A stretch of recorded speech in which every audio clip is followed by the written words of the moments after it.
Good morning from Kedarnath. হ্যাঁ মানে কেদারনাথের journey start হওয়ার আগে এখন লাইনে দাঁড়িয়ে রেজিস্ট্রেশনটা করাতে হবে। রাত্রিবেলা অনেক চেষ্টা করবো, রেজিস্ট্রেশনটা হলো না। ভোরবেলা এই প্রথমবার 5টা নাগাদ ভোরের আকাশ দেখতে পাচ্ছি, আর এদিকে সব পাহাড়গুলো আছে। এই ছোটো প্রচণ্ড ঠান্ডা, প্রচণ্ড ঠান্ডা। ওখান থেকে ফিল হচ্ছে মা উপরে আছে, ঠান্ডাই লাগছে না, একদম গরম, প্রচন্ড হার্ট বকছে, প্রচণ্ড ঠান্ডা। ঠান্ডা কোথায়? তো যাই হোক, এখন তাড়াতাড়ি করে রেজিস্ট্রেশনটা কমপ্লিট করতে হবে 3 জনের, দেন তারপর উপরে ওঠার পালা।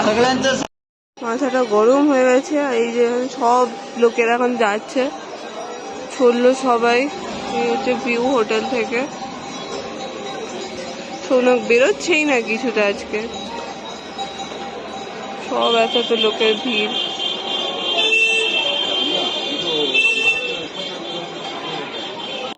কালকে যেহেতু রাত্রিবেলা হয়ে গেছিলো, তাই জন্য আমাদের সোনপ্রয়াগ থেকে গৌরীকুণ্ড যেতে দেয়নি, যেহেতু গাড়ির সার্ভিসগুলো বন্ধ হয়ে গেছিলো। তো তাই জন্য এখন সোনপ্রয়াগ থেকে আমাদের হোটেল থেকে আমাদেরকে এখন মোটামুটি 1-2 কিলোমিটার হেঁটে ব্রিজ ক্রস করে দেন তারপর আমরা গৌরীকুণ্ডের উদ্দেশ্যে গাড়ি ধরতে পারবো। তো শাটল যেরকম পাওয়া যায় এখানে, সোনপ্রয়াগ থেকে শাটল যায় গৌরীকুণ্ড অবধি, তো সেটাই আমরা নেওয়ার এখন চেষ্টা করছি। আর এখন আমরা ব্রিজ ক্রস করছি।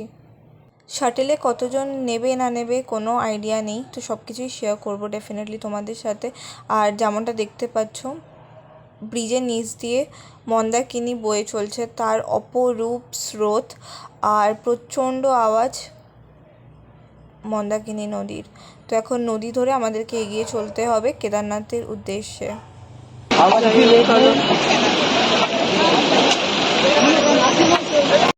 শাটেল গাড়িতে বেশিক্ষণের জার্নি নয়, কিন্তু দেখতেই পাচ্ছ শাটেল গাড়িগুলোতে ভর্তি করে তো ভেতরে লোক নিচ্ছে, তারপরেও যদি লোক বেঁচে থাকে যারা বাইরে দাঁড়িয়ে রয়েছে, তাদেরকে আবার গাড়ির উপরে বা সাইডে ধরে তারা ঝুলতে ঝুলতে যাচ্ছে। আর সাথে ঘোড়াগুলো কত ওয়েট নিয়ে এই পাহাড়ি রাস্তায় চলছে, তো যার জন্য এইখানে কিন্তু যথেষ্ট ট্রাফিক থাকে। যত ভোরবেলা বেরানো সম্ভব ততটাই ভোরবেলা জার্নিটা করা ভালো, তাহলে ভিড়টা কম থাকে। যেই বেলা বাড়তে থাকে তত ভিড়ও বাড়তে থাকে, তো সেটাই একটা বড় প্রবলেম। আর এই রাস্তাতে সব সময় নয় লোকে হাঁটে, নয় লোকে গাড়ি নিয়ে যাচ্ছে, তো প্রচণ্ড ভিড় হয়।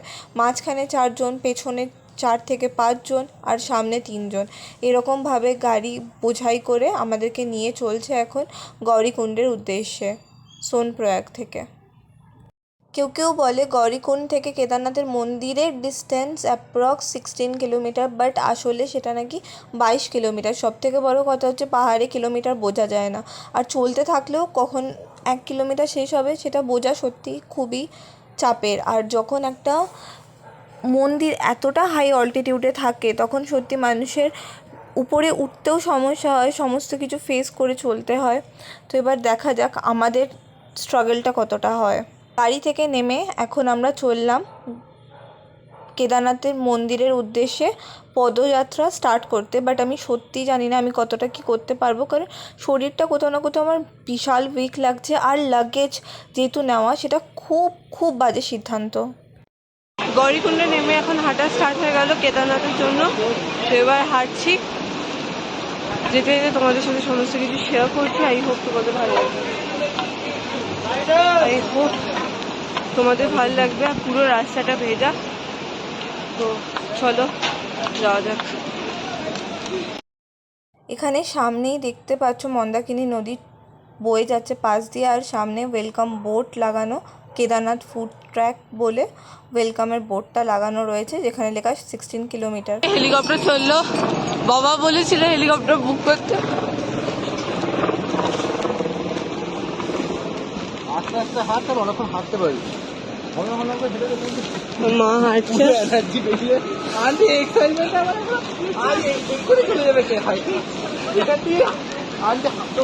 হাঁটা শুরু করে দিয়েছে।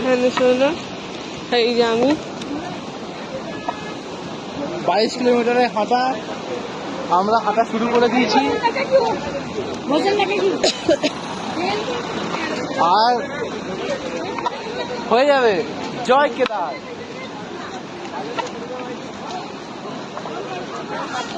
আমার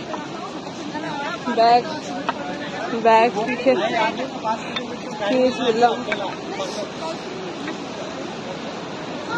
আলাদাই এক্সাইটমেন্ট, আর এই যে জানি না কাউকে বোঝাতে না পারলেও বাট আমার শরীরের ভেতর আলাদাই একটা এনজাইটি চলছে, আলাদাই একটা প্রবলেম চলছে, কারণ আমি একদমই ভালো ফিল করছিলাম না এই রুটটাতে হাঁটার ক্ষেত্রে। কারণ শরীরের উপর দিয়ে যখনই তোমার কোনো অসুখ হয় বা কোনো কিছু হয়, তো তখন তোমাকে তোমার শরীরের উপর বিশাল লেভেলের কেয়ার নিতে হয়। তো সেটা আমি যেহেতু নিতে পারছিলাম না, আলাদাই একটা অস্বস্তি চলছিল। গৌরীকুণ্ড থেকে হাঁটা স্টার্ট করার 1-2 কিলোমিটার পরে আমি বুঝে গেছি আমার দ্বারা হবে না, কারণ আমার বিশাল লেভেলের একটা ভিতরে একটা কষ্ট হতে শুরু করলো। আর পিছনে লাগেজটা নেওয়া, সেটা হচ্ছে সবথেকে বড় ভুল। কখনো পাহাড়ের ট্রেকে কোনো কিছু লাগেজ নেওয়াই উচিত নয়, সেটাই মনে হয়েছে আমার এই ট্রেকটার ক্ষেত্রে, যে বিশাল বাজে সিদ্ধান্ত আমি নিয়েছি। সমস্ত লাগেজ, মানে কত লাগেজ যে নিয়েছিলাম না, কারণ 3 জনের জামা কাপড়, সব ঠান্ডার জামা কাপড় সব ব্যাগে পড়া ছিল। তারপর আবার হোটেল পাবো কি পাবো না ভালো জানি না, তো তাই জন্য খাবার দাবার সমস্ত কিছু নেওয়া। তো এবার এত লাগেজ হয়ে গেছে, প্লাস আমি আমার ডিএসএলআর নিয়ে চললাম, তো এত কষ্ট হচ্ছে, এত জিনিসগুলো নিয়ে না টানা যাচ্ছে না, প্লাস লাঠি, তারপরে চলো জলের বোতল, কত যে জিনিস, মানে এত সমস্যায় পড়তে হলো। আমি একা যেহেতু ঘোড়া করে যেতে পারবো না, তাই জন্য মাকেও বললাম যে আমার সাথে তুমি ওঠো। জানি না এটা ঠিক কি ভুল, বাট মায়ের যেহেতু শ্বাসকষ্ট আছে, তো আমি মাকে কষ্ট দিতে চাইছিলাম না, কিন্তু মায়ের ঘোড়াতে উঠতে বা নামতে খুব কষ্ট হয়। আর সত্যি ঘোড়াগুলোকে খুব ট্রেমেন্ডাস কষ্ট দিয়ে ওরা ঘোড়াগুলোকে ইউজ করে। আমাদের জন্য একটা ফোঁটা ওরা কোনো জায়গায় দাঁড়ালো না যেখানে ঘোড়াগুলো একটুখানি জল বা কোনো কিছু খেতে পারবে। আর ঘোড়াগুলোকে এমনভাবে নিয়ে চলছিল না যেন মনে হচ্ছে এই আমরা উল্টে পড়বো, এই উল্টে পড়বো। বাট যেহেতু হাতের কাছে কোনো আদার অপশান নেই, কোনো কিছু নেই, অনেকবার ট্রাই করেও আমরা যেহেতু হেলিকপ্টারের স্লট পাইনি বা কোনো কিছু পাইনি, আর আমার শরীরটা এত খারাপ হয়ে গেল, আমি আর নিজেকে নিয়ে চান্সই নিতে পারলাম না। ভেবেছিলাম হয়তো মায়ের কোনো বিপদ আপদ হলে মাকে টুকরি করে পাঠিয়ে দেবো, বাট আমি একা হেঁটে নেবো বা এরকম কোনো কিছু, কিন্তু সেইটুকু রিস্ক আমি নিজেকে নিয়ে আর নিতে পারলাম না, যার জন্য ঘোরা করা। আর খুবই হয়তো এটা আমার বাজে সিদ্ধান্ত, রিগ্রেট হয় আমার, কিন্তু কিছু করার নেই, শরীর আগে ডেফিনেটলি। আর পেছনে সৌনক আস্তে আস্তে একা একা হেঁটে হেঁটে ও উঠবে বললো, তো ও প্যাডেল উঠছে। আর আমরা দুজন আপাতত ঘোড়ায় করে গিয়ে উপরে যদি কোনো রুম পাই তো রুমগুলো নেব বা সমস্ত কিছু দেখব। আর এত ভিড় ঠিকঠাক করে হাঁটা যাচ্ছে না, কোনো কিছু যাচ্ছে না। পাশ দিয়ে ঘোড়া গেলে তাদেরকেও মানে যাতাভাবে ঘোড়া গুঁতো মেরে এগাচ্ছে। আমার পায়ে অনেকের ব্যাগ লেগেছে, অনেকের সাথে ধাক্কা লেগেছে, সরি বলা ছাড়া আর কোনো উপায়ও নেই, কারণ ঘোড়াগুলোকে না দাঁড় করাচ্ছে না কোনো কিছু করছে। আমি এত প্র্যাকটিস করলাম কেদারনাথ যাওয়ার আগে, সব বৃথা হয়ে গেল। জানি না কেন, কে জানে, আমি হাঁটার সাহসটাই পেলাম না, সেই মনের বলটাই পেলাম না। আর 22 কিলোমিটার, ওটাই সবথেকে বড় চাপের বিষয়, যেহেতু আমরা এখান থেকে যেহেতু আমাদের লেট হয়ে গেছে, তো এবার 22 কিলোমিটার যখন হাঁটতে লাগি, তাহলে কখন গিয়ে পৌঁছাবো সেটাও জানি না। আর যখনই সিঁড়িগুলো যখন ঘোড়া উঠছে না, মানে ঘোড়া চলতে চলতে উঠছে, বিশাল কষ্ট হচ্ছিলো, বিশাল কষ্ট। কারণ ঘোড়ার ওঠা আর নামানো বা ঘোড়া যখন টার্ন খাচ্ছে, প্রচণ্ড আলাদাই লেভেলের কষ্ট হয়েছে, কিন্তু কিছু করার নেই। আমার কাছে আদার কোনো অপশানও ছিল না যে আমি আদার কোনো অপশান ইউজ করে সেটার দিকে এগোবো। তো যাই হোক, ঘোড়া করা ছাড়ার কোনো অপশান নেই। আর পুরো ওয়েদার বলো, সমস্ত কিছু খুব ভালো ছিল, আমাদেরকে কোনো রকম প্রবলেম ফেস করতে হয়নি ওয়েদার নিয়ে। কিন্তু যেহেতু মনসুনের টাইমের পরপর গেছিলাম, তো রাস্তাঘাটে বিশাল কাদা ছিল, আর ধস নামা বা ল্যান্ডস্লাইডেরও একটা বিশাল চাপ ছিল, কিন্তু ভগবানের আশীর্বাদে আমাদের রাস্তাটায় কোনো রকম কোনো অসুবিধা হয়নি। কেদারনাথ পৌঁছানো এত কষ্টের হবে বা এতটা স্ট্রেচারের জার্নি হবে সেটা সবাই বলেছিল, বাট সত্যি বুঝতে পারিনি যে এতটা টাইম লাগবে। আর রাস্তা শেষ হওয়ার নামই নেবে না, মানে ফাটা তো ছাড়ো, আসছেই না গৌরীকুণ্ড থেকে ফাটা বা অন্যান্য যেই জায়গাগুলো আছে, যেই জায়গাগুলোর নামটা তখন চেনা ছিল, যে এক একটা করে করে জায়গা পৌঁছাবো বা কোনো কিছু হবে, রাস্তাঘাটের অবস্থা বিশাল খারাপ ছিল। আর কয়েকটা জায়গায় আমাদেরকে ঘোড়া থেকে নেমে নিজেদেরকে উঠতে হয়েছে একা একা, সেটাও করতে হয়েছে।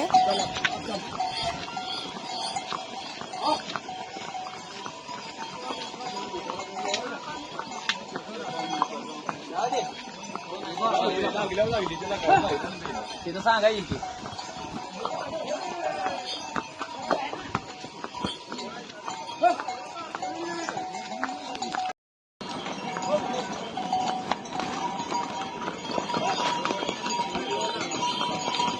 और 6 किलोमीटर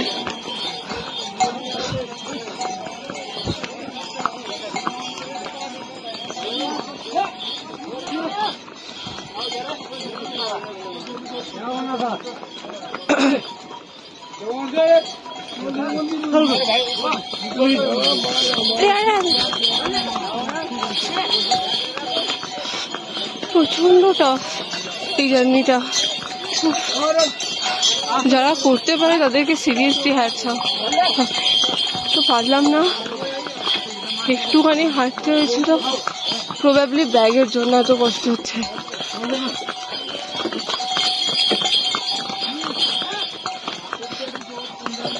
অনেক মানুষ মনের জোরেই কেদারনাথ ট্রিপটা কমপ্লিট করতে পারে, বাট কোথাও না কোথাও কেদারনাথ আর 8.5 কিলোমিটার না। নিজের উপর একটা গিল্ট হচ্ছিল যে কেন এটা হলো আমার সাথে। এই সমস্ত রাস্তাগুলো আমারও হেঁটে হেঁটে ওঠারই কথা ছিল, একটা এরকম প্রাণীকে কষ্ট দিয়ে না।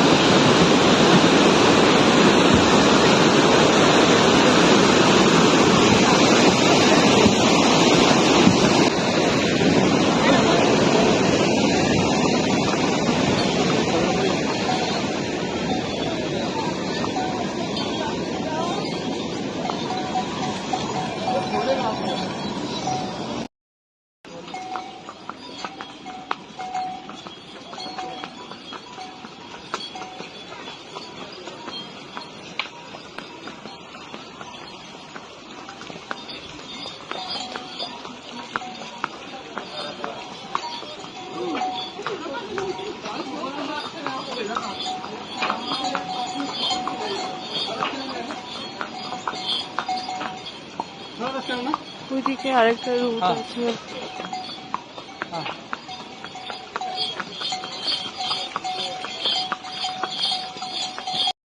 ঘোড়া একেবারে কেদারনাথ মন্দিরের সামনে যাবে না, ঘোড়ার ওখানে একটা স্ট্যান্ড আছে, ওই অবধি যাবে। তারপর আরও 1 কিলোমিটার বা 1.5 কিলোমিটার মতো আমাদেরকে হেঁটে উঠতে হবে। হেঁটে উঠে আমাদেরকে কেদারনাথ মন্দিরের সামনে আমরা যেতে পারবো, যেখানে হোটেলগুলো রয়েছে, যেখানে সমস্ত কিছু রয়েছে। সৌনক আলাদা হয়ে গেছে, আমি আলাদা হয়ে গেছিলাম, মা আলাদা হয়ে গেছে। বাবা লিটারেলি ঠিক বলেছিল, হেলিকপ্টার করা উচিত ছিল। আমার মাথাটা পুরো ফেটে যাচ্ছে, লিটারেলি বুঝতে পারছি না যে কেন এর থেকে উপরে গেছি আমি, এত কষ্ট হয়নি। প্রবাবলি আমার এই পক্সের চক্করে আমার শরীরটা পুরো শেষ।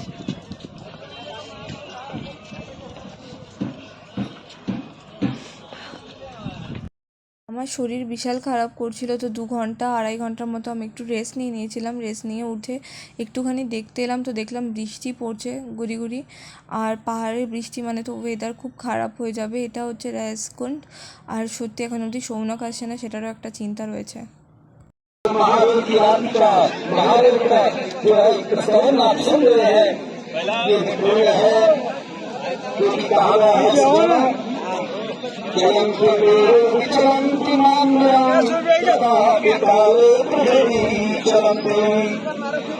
বেশি সন্ধ্যা হওয়ার আগেই, মানে রাত হওয়ার আগেই বা অন্ধকার হওয়ার আগেই সৌনক চলে এসেছিল, আর আমরা সবাই মিলে একসাথে সন্ধ্যা আরতি দেখবো বলে ওয়েট করছিলাম। মায়ের শরীরটা খারাপ লাগছিলো, তো মাকে আমি বললাম রেস্ট করতে, সন্ধ্যা আরতি হওয়ার সময় মাকে আমি ডেকে নিয়ে আসবো, এটাই বললাম।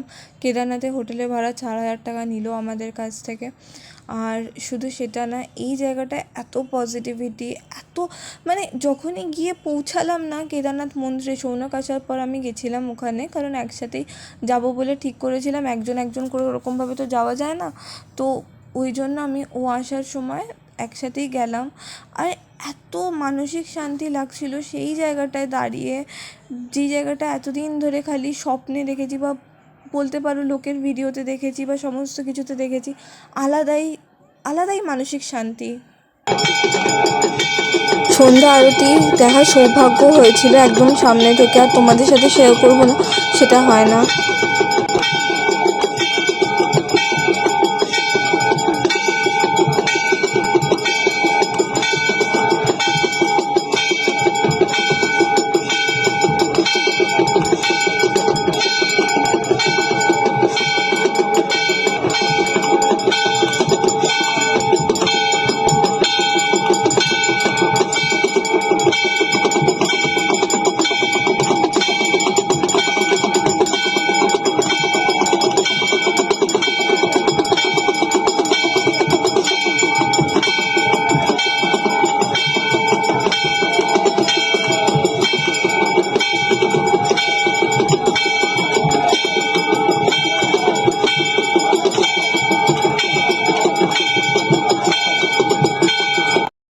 প্রচণ্ড ঠান্ডার এই হচ্ছে ভীমশিলা। মাকে নিয়ে সন্ধ্যা আরতি দেখানোর পর মাকে দেখাতে এলাম যে মা এটা ভীমশিলা দেখো, এখানে সবাই বসে রয়েছে আর দেখতে পাচ্ছ মাও বসে আছে।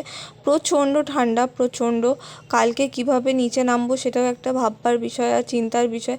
আর সত্যি আমাদের সবারই ব্যাক সাইডে ছিঁড়ে গেছে, যেহেতু ঘোড়ায় করে এসেছিলাম, আর ঘোড়ায় করে এলে ছিঁড়ে যায় বা কি বলবো ছুলে যায়, তো ওই একটা প্রবলেম হয়েছে। আর এখানে সমস্ত সন্ন্যাসীরা বসে ধ্যান করছেন আর আশীর্বাদ করছেন। এই হলো পুরো ভীমশিলাটা যেরকম দেখতে পাচ্ছ। আর শুধু সেটাই না, এখানে অনেকগুলো পাথর, এই সাইডে যদি আমি আসি তোমাদেরকে দেখাচ্ছি, এখানে অনেক পাথর হয়তো মানত করে রাখা বা কিছু করে রাখা, আমি জানি না এক্স্যাক্টলি কী কারণে রাখা, বাট এরকম করে সুন্দরভাবে রাখা রয়েছে।